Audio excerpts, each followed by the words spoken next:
Hello, everybody, and welcome to another episode of A Happy Moment. My name is Dan. I'm glad to have all of you with me today. Today, I do have a very special guest. He is an actor, and he's here to talk a little bit about his career, as well as some movie tropes and what it's like to work in the film industry as an introvert. Please welcome Paul Cram. Hey, Paul. Hey, Dan, thanks for having me on. Excited to be here and to talk a little bit. And hey, everybody that's watching. Excited to have you with us today. Uh, Paul, this is really cool to have you here, and you've acted in quite a few films. Would you like to tell us a little bit about how you first got started in acting? It depends on how far back you want to go. Yeah, absolutely. And I mean that way back. I think my first memories of being performing as an actor were like in the church play, as a little kid, the nativity and stuff like that. I right out of high school, actually, one of my first jobs that I took was I'd interned at a casting director's office. Um, Part of that was like I really knew that I wanted to get into the acting. I wanted to be an actor. My mom had like asked me when I was like 16. She's like, "Well, how are you going to do that?" And I appreciated that she wasn't like, "No, you can't do that," but more of asking me how. So I interned at a casting director's office and started working there, casting worked as a casting assistant at first and cast for commercials and TV shows and movies and things like that, and kind of got my feet wet by watching other performers. And um, over the years, I've been able to work on a lot of films actually. Here in the Midwest, I'm based in the Twin Cities, and then also jumping around on the coast and stuff as things have come up. Yeah, it's been fun. I do a lot of if anybody's listening that that can't see what I look like, I do a lot of stuff that is very character driven. And that actually might tie into some of the tropes that we talk about in a little bit too. But yeah, I've had a lot of fun. I've had a lot of fun doing the work that I've done. Um, yeah, I would say I've done a lot of work in, I would say right after doing like stuff at the casting director's office on all that kind of commercial world. I spent a lot of time working on like student films with directors that were in school, and hundreds of student films I worked on. But it was good to kind of learn my craft and sharpen in that way. Uh, yeah, I've had a lot of fun with it. I feel like I've done a lot of obscure films that nobody has ever heard of, but here and there, I've got some little fun little roles, and I, yeah, I don't mean to downplay at all. I've worked with some really well known. Really well known performers as well. I can name drop. I don't have to though. If people people can go look up some of the stuff I've been into if they're curious. Okay. Now, when you first started to pursue acting, what kind of vision did you have for how your acting career would progress, and uh, how similar is it to how it actually played out?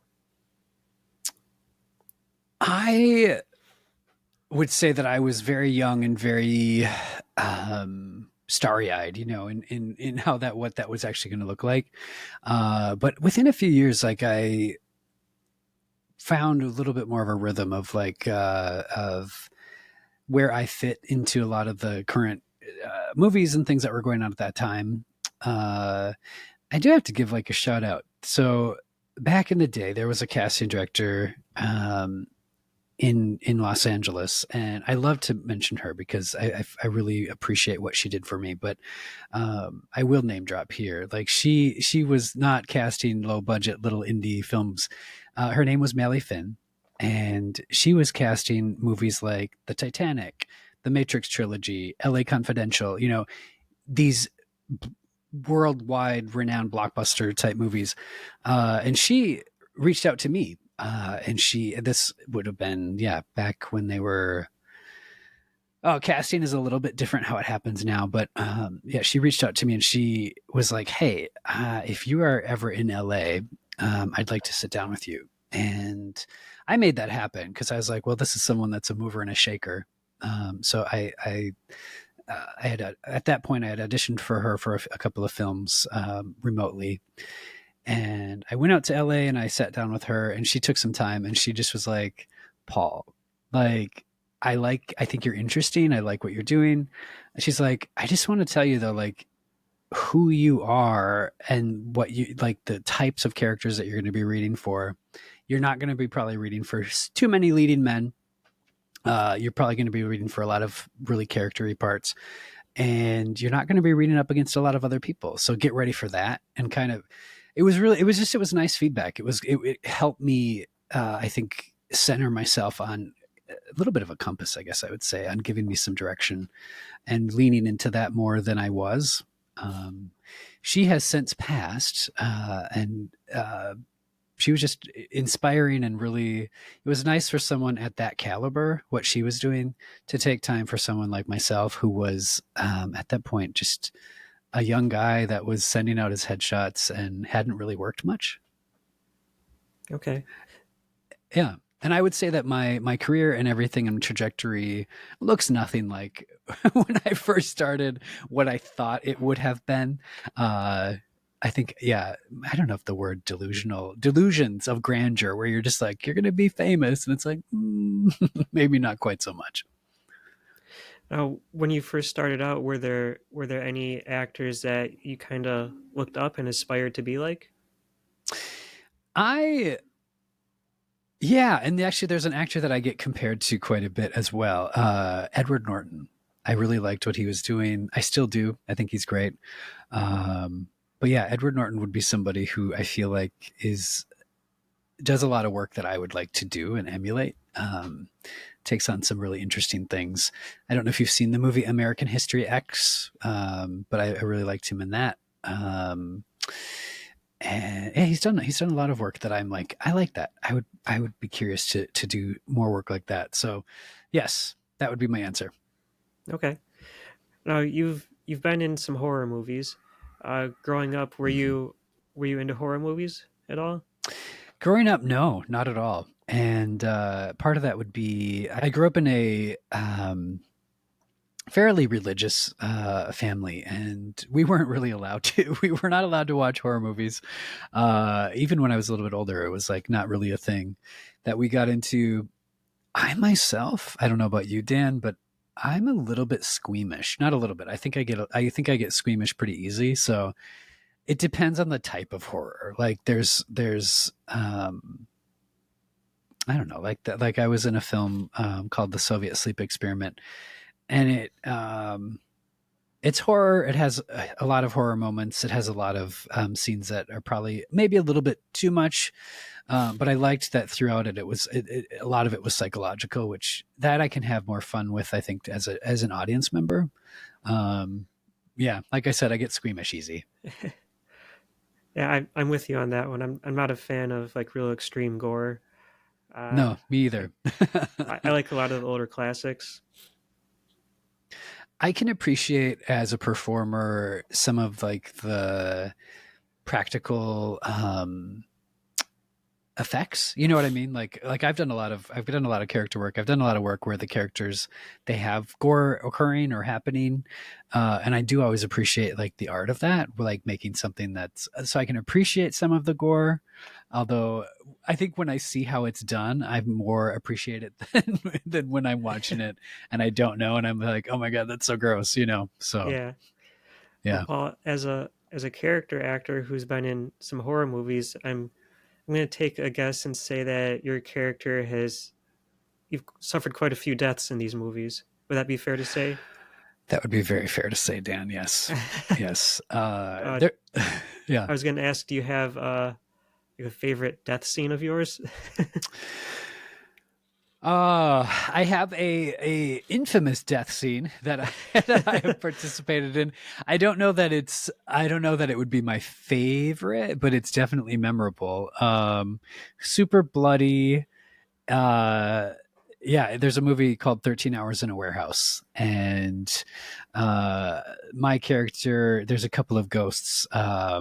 I don't know if this is a spoiler. If people go check it out, you see me die and I bleed, and there's just it's very gory in a way. It's not like not a lot of guts, but there's definitely a lot of blood. I think I'll say it this way. Um, anyone that is a male that is listening will squirm when they see how I died. So Okay. we'll just leave it at that.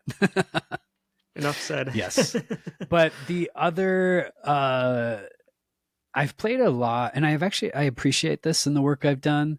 I've played a lot of pretty gritty roles. A lot of oh gosh, I remember walking into a casting for a film that shot down in Iowa for a film called Indelible, and yeah, the casting director and the director was there, and he's like, "Oh, you're perfect for this," and I was like, it's maybe not most compliment when you're playing like this methed out meth addict and you're like, okay, great.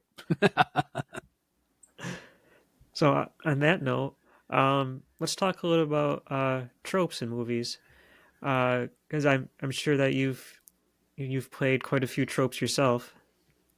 I have, I have absolutely.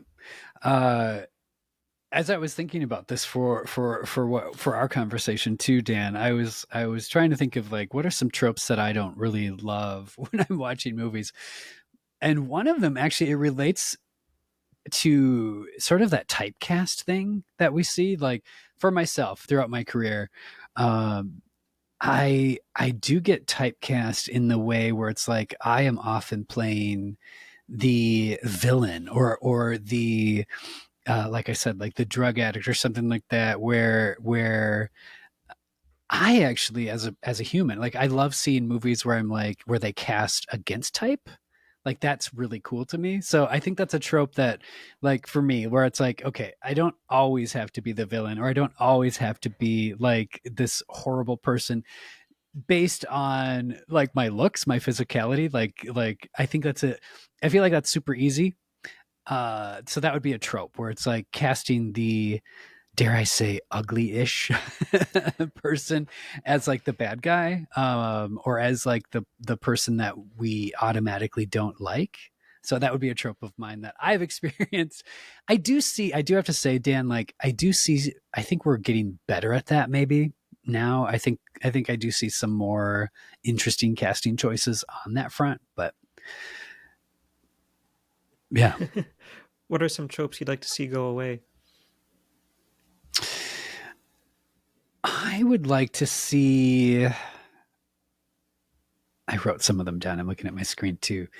One of them that always bugs me, and I see this in I see it in books, I see it in movies, is like, and they do this a lot with like with women, and it's oh they're the nerdy geeky one, but they're not. It's like they're these beautiful women, and it's like oh but her hair's in a ponytail and she's wearing glasses, so that means that she's like nobody's gonna love her. And it's like, what are you talking about?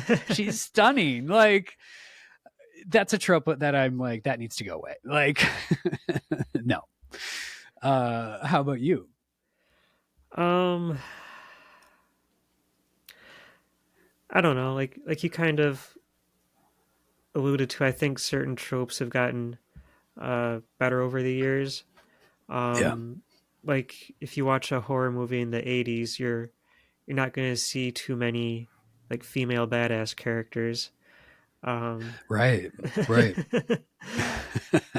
so I think that's something that's changed a little bit over the years.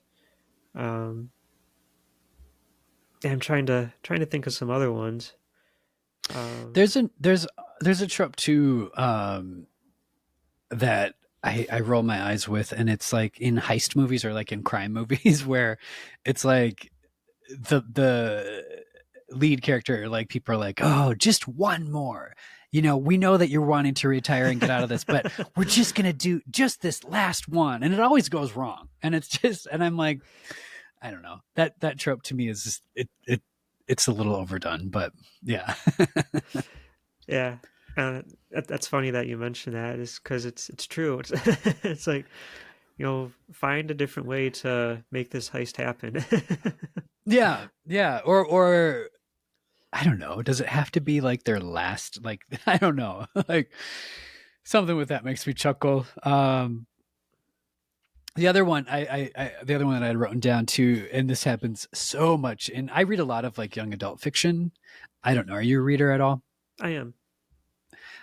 So I read a lot of young adult fiction, and I see this in movies too. But it's that trope of the chosen one, where it's like you're the one special one. Like only you can save the day. Like I get the purpose behind it, but I also am like, yeah, are you the only one? Like, and I don't know if this has ever been done in a movie, but like, it would be interesting to me where it's like, you're the only, oh, you died. Well, next, you're the only one. Like, it would be kind of funny to play with that a little bit where I don't know that I see that a lot in books too, where you're the only one and you were born just for this purpose. And, um, I don't know. I feel like there's maybe a different, better way to tell people that they matter than just like you matter. I don't know. I guess that trope keeps getting used because it must be effective, right? Yeah, yeah. It's, I guess, Well, it taps into. I mean, I want to be special. You know, I don't know. It does. It taps into a lot of things. I feel like, but um, yeah, yeah. Yeah, I can go down that rabbit hole of that too. Like, it's like, is it? I don't know, and I should probably write something or direct something or so and do it something with some of yeah. these other. Yeah. And I don't know if these are really considered tropes or not, but uh, one of the things that always makes you kind of roll your eyes a little bit in a horror movie is like when someone's running away from the killer or whatever. They get in the car and suddenly it won't start. Yes. Yes. No, exactly. Where oh gosh, you see that a lot in horror movies too, where yeah, the car isn't gonna start or um I also on that note too, like and there's even been like comedy this has definitely been like talked about, but the decisions that the characters make in horror movies are so bad all the time where it's like, Yes. why did you run upstairs? Like there's nowhere out. Like why didn't you run out the door? Like you ran upstairs instead of like that's freedom, but you this make it make sense. Yeah. So but I think there is some short. I think I saw something on YouTube where it was like, here's the movie where all of the characters make the worst decisions. But I feel like there was one where they tried to make the good decisions and still wound up dead, which would be more interesting to me, I guess. I don't know. Yeah. Yeah, but I feel again, like horror has a lot. I think that's something that's kind of gone away a little bit over the years. Um, Yes, yes, or at least now they're making it so that if the car doesn't start, at least there's a reason for it. yeah, yeah. Giving a reason for it, and also, yeah, I would agree with you on that. I feel like maybe the writing has. I don't know if the writing's gotten better or if audience has gotten better. I don't know. Yeah, some of it.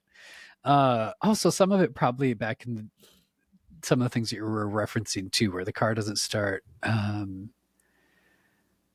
I feel like in horror, and you can, I don't know if you feel this way too, but like it sounds like you've seen some stuff like from back in the 80s. Do you watch a fair amount of horror or no? I do, yeah.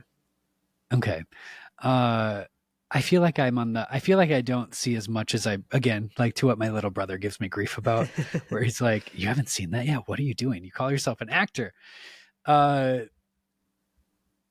but especially like cars nowadays are just very different than they were 50 years ago. You know what I'm saying? Where it's That's just like, true. yeah, not having your car start is a little bit more strange now than it was, where it's just like car trouble isn't, I don't know, car trouble still exists. But the one thing I do really appreciate about horror movies, Dan, is I feel like they really do reflect a lot of like our whenever they're made, they seem like they reflect a lot of the culture. A lot, you know, like we're saying, like with cars and with the things that we're afraid of or not.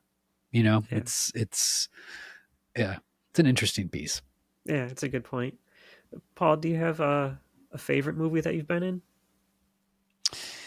A favorite one that I have been in, yeah, you know what? Actually, I would say that one that recently came out. It came to streaming platforms in December, and it's called Abroad. So it's a very recent one. Uh, I really liked the plot. I really liked the storyline in that one. My character, maybe not so much, but my character, yeah, I play the role of man. And that's my character's name, man. But yeah, abroad, why I love it so much is I feel like while it's like it's a psychological thriller and it's got some really creepy moments in it. Uh, it has a really nice message broadly. Like once you get to the through to the end, it's like, oh yeah, no, like there's a beautiful message within it, and that I can get behind 100%. So it just for if you're curious, it's about two people that travel from South Korea and they visit the Midwest of the United States to see the Northern Lights, and they don't speak English terribly well, and one of them goes missing, and the lead actor, he is assumed that maybe he is a murderer, and so he has to deal with trying to like navigate that being in a different country and not speaking the language. And it yeah, it takes some twists and turns, and it's a really fun ride. Okay, that sounds like fun. Oh, is there anything that you're I guess currently working on or getting ready to work on that you can talk about that you'd like to share? I am getting ready to do a short with a director. Her name is Shelley Nagel, and she's doing a really quirky Napoleon Dynamite esque kind of vibe short film called Sunny. And yeah, I get to dance on tables and wear I don't know if you know what these are, Dan. You might not be old enough, but Zubez pants. Not familiar You with it. the look on your face, I was like, nope, he doesn't know what these are.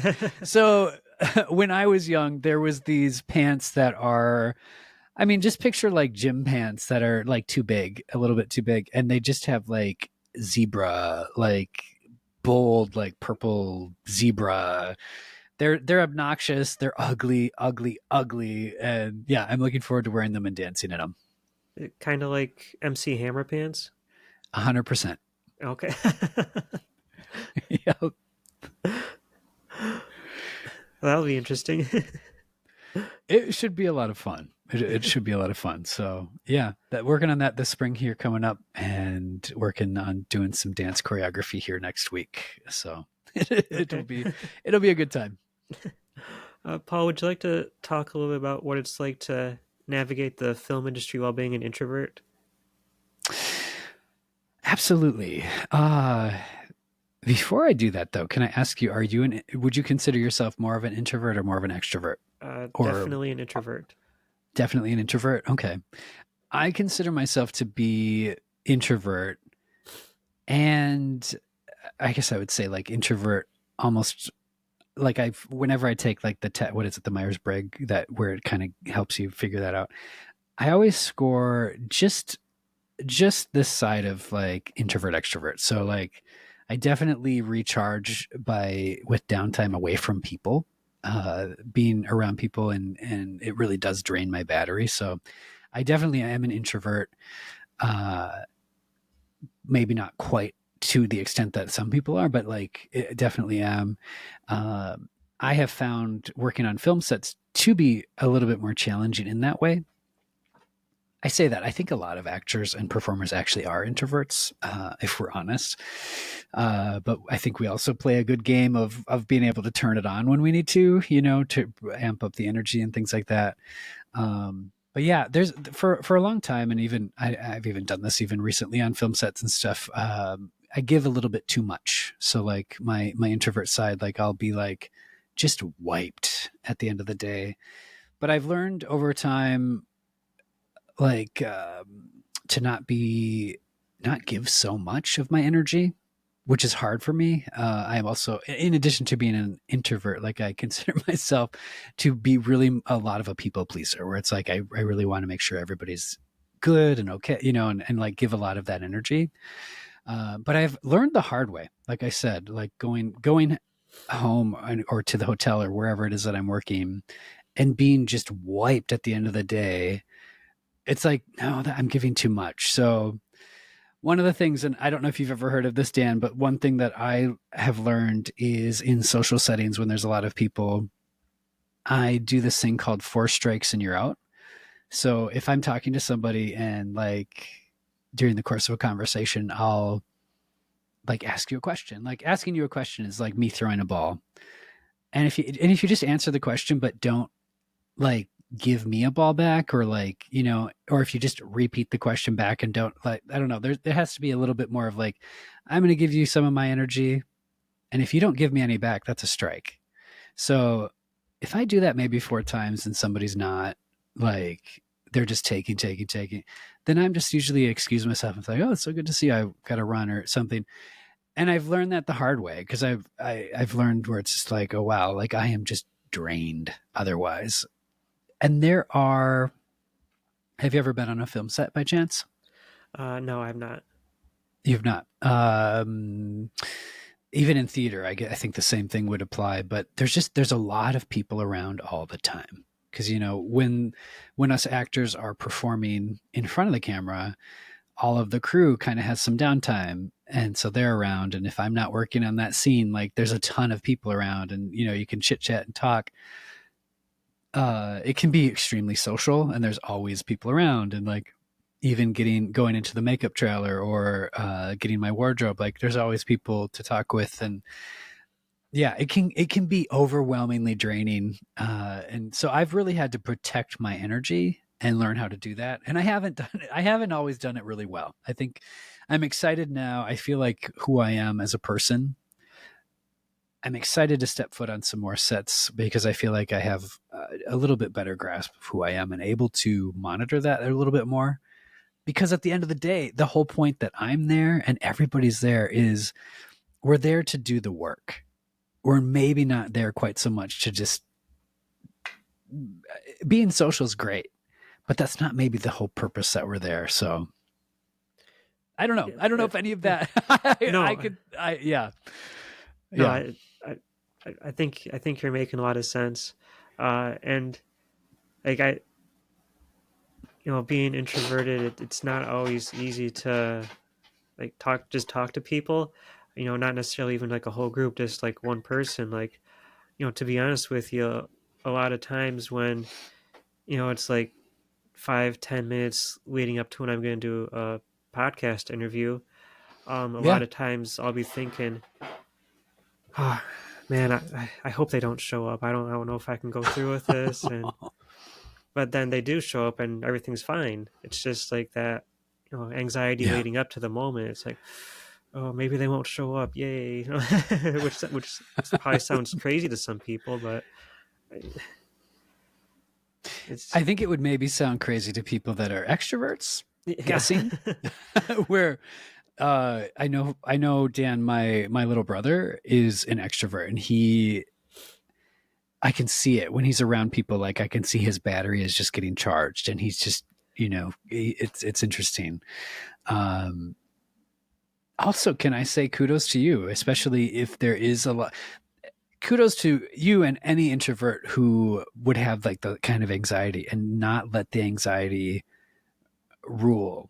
You know what I'm saying? Where it's like, because you showed up, I showed up, like we're here, and that yeah, I think it's a good thing.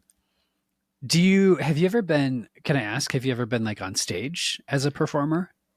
So I used to be a member of the local improv group, and we would do shows around town.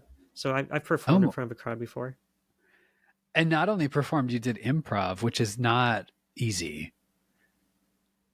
I have so much respect for people that do improv. Like, I mean, I can do it a little bit, but not to the extent like if you're part of an actual. I've never stepped foot on stage and been like, I'm going to improvise a show. Like that's a skill set. That's amazing. Yeah, and similar to the podcast situation, like in the moments leading up to a show, there's always that anxiety. It's like, whew, am I really going to do this? Can I do this? I'm still Yeah. alive, so I survived all the shows. You survived and you did it. And uh, for myself, when I feel, because I feel that too, like especially before stepping on set or even in theater, those butterflies happen, and it could be butterflies. Maybe sometimes it's a little bit of anxiety, especially if I'm not 100% sure on what I'm doing. But uh, I feel like some of that too, at least what I tell myself, is that this is all really normal. Like it's so normal to have a reaction like this. Like that's what I tell myself. I'm like, yep, I'm living. This is nerves. This is anxiety. This is all the things. Like for me, I like labeling things where it's like, yep, that's what I'm feeling. Yep. Uh, yeah, and trying. I guess I don't know. Yeah, I will admit I definitely am have been maybe more so in the past working on it, but a very anxious person. So managing anxiety is good. It's a good tool to have, I guess. Yeah, especially as an actor. Yeah, it anxiety did get the best of me in my on my very first or what would have been my first acting experience back in second grade. There was a school play, the Greedy Green Goose, and I was I was set to play the lead role of the Greedy Green Goose, but uh, it didn't happen. I got scared. I started crying, and I backed out. So so yeah, but since then I think I've been pretty good. I was gonna say, you're here. We're both here. Yeah. you, yeah, yeah. The greedy green goose. Yeah. That's amazing. So what did they do? Just obviously somebody else did it then. Yeah. Yeah, and Yeah. like at that point, like I think all the roles were taken, so I just like threw feathers out of a bucket or something. I don't so I didn't act in it really. It's kind of adorable. It makes it even more to me. It makes it even more interesting having had that experience in your life for you to have stepped back onto stage doing like improv shows. Yeah. Yeah, Well, it's cool. sometimes there's like certain catalysts in life that prompt you to do things. Uh, and when my dad passed away, it kind of makes you think like, man, you know, life is pretty short. If there's something that you want to try, you gotta get out there and do it. And it was like maybe 5 or 6 months after that when the improv group started up and they started advertising around town. I saw that and like, okay, I got to give this a try. I've always enjoyed the show Whose Line Is It Anyway. Um, Yes. a couple years ago, I probably wouldn't have done it, but just it's kind of the circumstances at the time. Like, I'm going to go do this. I'll regret it if I don't. Good for you. Yeah, thanks. Especially all of the circumstances surrounding that too. Like um yeah. Yeah. Especially it's reminded me too like yeah, when my dad died, I'm trying to think if I did anything specifically quite like that. I don't think I did not quite as direct as what you're saying, but um yeah, can I just say there's something interesting losing a parent when um yeah, just acknowledging it's hard, and also there's something in it that really adjusts perspective. At least that's what happened for me. It sounds like it did for you Yeah, too. yeah, yeah. And just I'll quickly mention that during that time period, something else that I tried that didn't really stick. Um, my mom had been when I was over at my mom's house. She had been watching like a lot of older, I guess like musicals with like trying to think of the name with like a Gene Kelly or Yeah, yeah, uh, yeah. uh, who's the other tap dancer guy that was really famous? Uh, Gene Kelly wasn't one of the. Is it Fred Astaire? Was Fred another Astaire. That's it. one? Yeah. So I Yeah. I, I tried tap classes too because I thought, hey, that looks Oh, kind you of cool. did. Yeah. Oh, I love this. I have not done tap. I have taken dance classes, but I've never done tap. Like something about it looks super fun. How long did you do it? uh, I think I only did it for maybe 3 classes. Okay, I mean, very cool. like the group they trained a lot to like give performances, and so um I mean, like, yeah, if you're new, like they'll try and help you learn, but there's like wasn't like a whole lot of like like one-on-one instruction per se. It was more about like getting the group as a whole ready to perform, and like some of the like routines they were doing was kind of it just felt awkward to me because it was I mean like tap dancing like I think I was the only guy in the class, and Yeah, like yeah. a lot of like the dance routines they were doing was um had a lot of I don't know like If it's anything like one of the, I haven't taken tap, but there was a dance instructor here in the Twin Cities, and I liked her classes, but she did hip hop, so it was a hip hop dance class. Uh, I would say that the routines and stuff, they were choreographed. They were definitely for female. They were for women, yeah, and that's how this was. yeah, yeah. It's and it was. Uh, yeah, to the point like there was a dance move that she was doing, like she was crawling across the floor like a cat, and I was looking at it and I was like, I can do that. I don't know. Like I don't know. I was laughing. I did do it. I was like, this is funny to me. But yeah, it sounds like there might have been a similar thing with your tap class. Yeah, like a lot of like like hip swaying and like Mm-hmm. Yeah. and so I thought, Yeah.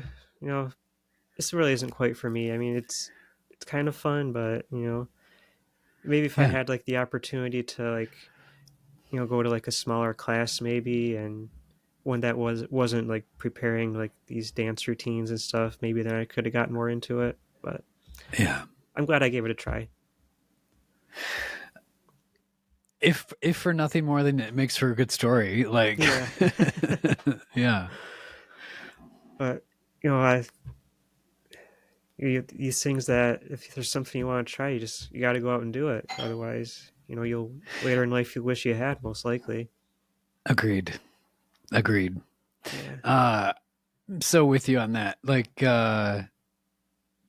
something on that note too, like being brave and putting yourself out there and things like that. Like I do remember something that my dad always told me when I was first starting out in acting and hadn't done a lot of work yet. Um, my dad would say to me, he'd ask me, he's like, "Are you here? Are people telling you no? Are you being turned down?" And I was like, "Yes." And he's like, "Well, good." He's like, "Then if you're not hearing no, you're not pushing yourself hard enough." And I love that. Like I love that sort of a perspective, because acting, specifically acting, is pretty challenging in that way. But I think it's a good rule in life where it's just like yeah, we're all gonna fail. No matter what it is that we try, you're gonna fail at some point. So be ready to fail and keep doing it. Keep doing it. You know what I'm saying? So I don't know. It was good Yeah. advice for me, especially where I was at that point in time. Yeah. Yeah. No, I like that advice. Uh, Paul, what would you say during your acting career has been your most challenging role? My most challenging role. There was a role I play a person who gets tongue tied. Not really tongue tied, but I got tongue tied playing the role. There's a movie called The Lumber Baron, and uh, I play a character who he just does not stop talking, but everything that I say is like a loop. Like the dialogue when it was in the script, I was like, because everything, the point of my character is that he has no point.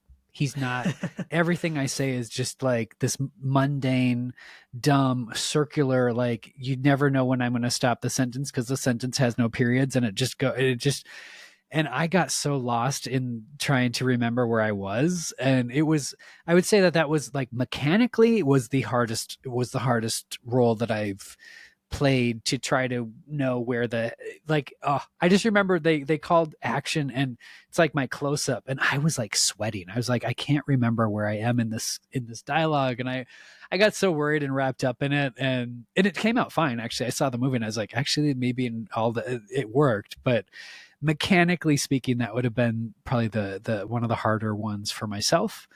Um, and other than that, nothing is jumping to mind other than that one specifically. But yeah, Do you have any interest in getting on the other side of the camera and maybe directing a movie? yes, I do. I've had that sort of in the back of my head for a while. Um,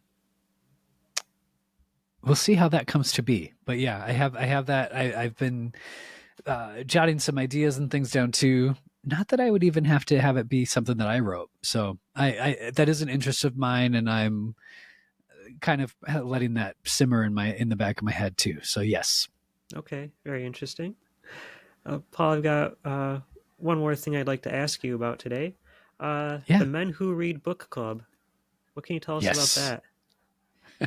So in 2019, I was looking to, I wanted to join a book club, and I looked around in my area, and like there was a book club. It was just for women and drinking wine. And I reached out to them and I was like, I'm looking for a book club. Could I know that you're just this. I don't mean any offense. Like, just curious if I could come or not. And they were like, no. uh, and I looked around and I was like, I could not find a book club. I was like, there's book club. You can throw a rock and you're going to hit like 7 book clubs for women where they drink wine. And I was like, women have this figured out. Like they have this figured out. Like this is amazing. Like this is such a great like community thing, like getting together, you're you know what I mean? I was like, this they have this figured out. And so I wasn't finding what I was looking for. So I started my own. I started a book club for men, and we only read nonfiction books. We've been going now since 2019. We're going into year 7. I think we're on, I don't know how many books is that. I'd have to do math, but like we've read like 72 nonfiction books together and had great conversations. And yeah, it's been a really great space too. Like one of my really close friends, Brian, and another friend, Andrew. Uh, yeah, it's been a really good thing for my life. In I guess to answer your question, I started the book club because I couldn't find one, but specifically, I was like, I want more friends. And as an introvert, it can be hard to find like-minded, like people that want to talk about. I love talking about books, so Why yeah. nonfiction? Nonfiction because I read both. Like I read a lot of both. I felt like there's at the time I could be talked into doing nonfiction or doing fiction, but I was like, we need to focus on something because it like fiction non like it was just the world is your oyster. There's too many things to choose from. So I chose nonfiction. Do you ever read nonfiction? I know that I do both. Like I'm a probably 50-50. Yeah, I do. Yeah. Uh I think it was also like intentional on wanting to have. I say this and I look back on it and I'm like, yeah, but you can get that with fiction books too. I think I was thinking that the conversations would be a little bit, maybe a little more intellectual, which is true of fiction too. So I don't know. Yeah. Yeah, I like reading both. I mostly read fiction, like fantasy and some horror. But I read a little bit of nonfiction, um, like maybe an autobiography or a biography of someone I Mhm. like, or sometimes like an older history book. Like right now, I'm reading The Hammer of Witches, which is from the 1400s, and talks about like the witch hunt in Europe at the time. It was written by a couple of inquisitors. So Oh, really? yeah, uh, If it was written by inquisitors, so help me out here. yep, Inquisitors are the ones that were doing the witch hunting, right? yeah. They've basically been given authority by the church to, I guess, like seek out witchcraft, by any means Yes. necessary. Yes. Yes. So it was written by them at that point in time. Yes. That's fascinating. What do you think of it? Like, I'm curious. Uh, actually, I'm just getting started with it. There's I actually haven't got to the actual book itself yet because the introduction is like 60 pages long, which is just, um, the person who translated it, like, given like historical context and um, Yeah. just given like a lot of background information. So I'm still on the introduction. I'll have to jot that one down. I'll have to take a peek and see what that's all about. The Hammer of Witches. Yeah, otherwise known by Malleus Maleficarum, if you want the Latin name. I'm gonna try to pretend that I know how to spell Malleus Maleficarum and leave it at that. I'll look it up. That's great. Yeah, and then prior to that, I devoured a autobiography about from Bret the Hitman Hart. I don't know if you're a wrestling fan at all. Brett the Hitman. I think my wrestling knowledge would be limited to like Hulk Hogan and like that era of wrestling. Is Okay. that is that is are you talking WWF or are you talking Yeah, completely yeah. different? Yeah, okay. So mine is very much in that 90s kid time period. Okay, that's when he wrestled, the 80s and 90s. Was it? Okay. Yeah, but that's if you ever feel like reading a fascinating book about wrestling, I'd highly recommend that one. Okay. I'll have to mention that one to my brother who loves the WWF. Yeah. Interesting. Okay. His name, what was his last name again? Hart, Bret Hart. The book is called My Real Life in the Cartoon World of Wrestling. I dig that title very much. Yeah, I might have to stick that into our slush pile for book club too and see if we're very democratic. We vote on Okay, like I we was going put to ask books who in picks each the month. books. Yeah, we at first when I first started, I picked them just because they're we didn't quite have the structure set up yet. But now for a while we were doing where just people would put in whatever a book and we'd vote. But I found it was too all over the board, so now I write like a prompt each month, and then the guys in the book club we all put a book in based on the prompt, and then we vote. So like last month's prompt was I thought was pretty fun was a book that was a bestseller the year you were born. Hmm. So it was a fun prompt, and we wound up reading a true crime book from way back in 1979, which was really good. So yeah, that's how we do it. That's how we kind of figure out what we're going to read. So I usually pick the prompts, and then we go from there. All-time favorite book?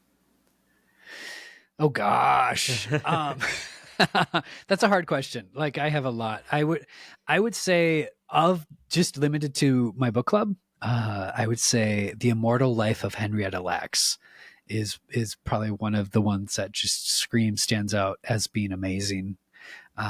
It's been made into a movie actually. Oprah Winfrey is in it. I think she had a hand in making it. But The Immortal Life of Henrietta Lacks, it's like history. It really dives into messages of like what happened to Henrietta Lacks. Actually, I don't know if you're familiar with her at all, but they call them HeLa cells. So the medical profession at that point in time, they took some of her cells and they're still used to this day. Around the world, they're called HeLa cells, and they're used in studies. They study the cells I have heard about and that. use them. Yeah. So the book is so good, and yeah, it's one of the standout books that we've read over the course of book club. Okay, yeah, wasn't it they took her cells and then they started using them and then like she didn't receive any kind of compensation? Yep. Okay, No yeah, that compensation. sounds Yeah. familiar now. Yeah, Man, and they're everywhere. Like they're used in every. Yeah. I'd have to look this up, but I do believe at some point I think that the family did get something within the last few years, but like she's passed away now. She's you know what I mean. Like yeah, it's a very fascinating like ethical moral. It has all the things in it. So it's a good story. It's a good piece of history for obvious reasons. yeah. How about favorite fiction? Favorite fiction. So I actually read a ton of. I'm reading one right now. I read a lot of RPG um game books. Like right now I'm reading one. It's what's the title of it? It's I think it's Dungeon Crawler Carl, and so I love these so much. I've read Crawler Carl. If I had to pick like a favorite out of those, there was one by I think his name's Scott Meyer. I could be wrong on that, but it's a series and it's called Off to Be the Wizard. And in a nutshell, basically, like this computer guy, he figures out like that there's this little snippet of code that runs everything in the world throughout history. So like if you can hack the code and then you basically become like a demigod sort of. And Okay. yeah, it's a really fun read. Yeah. So, are you a gamer? I just bought my first Nintendo Switch at the beginning of last fall? So last fall. So no, I am not a huge gamer, but for whatever reason, probably has something to do with I remember sitting on the bed watching my brothers play video games. Like for some reason that translated into I love reading these books where I'm watching people playing video games. Okay. All right. Yeah. Very cool. Well, Paul, this has been great having you on the show. And if people would like to learn more about you, I believe they can take a look at iampaulcram.com. They can. Yeah. Do you have any social media links that you want to throw out there? All of my social media, probably the easiest way is jump on iampaulcram.com. My links are on there, but also like for most social media that I am on, it's the same. It's I am Paul Cram. So try to make it easy. Okay. Well, Paul, thank you so much for coming on. I appreciate it. Yeah, absolutely. This has been great. I appreciate it, Dan. Yeah, thank you. And thanks to all the listeners out there. If you'd like to learn more about the podcast, you can find me on YouTube, Blue Sky, Instagram, or Facebook. Just search for a Happy Moment Podcast, and I will see you guys next time. Take care, everybody.